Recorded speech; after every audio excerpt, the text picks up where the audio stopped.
Hey guys, welcome. So how do you add Facebook Pixel to your GoDaddy website? Well, first and foremost, let's just go ahead and traverse through the Facebook Pixel domain first. Okay, just to give you a quick stroll here, so to say, and yeah, let's just search that here.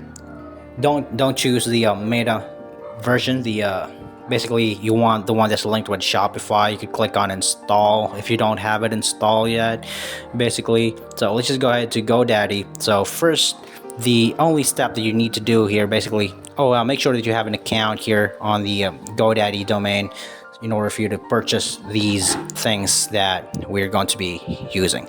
So just go ahead and search the Facebook Pixel here or whatever domain you'd like, and just click on add to cart.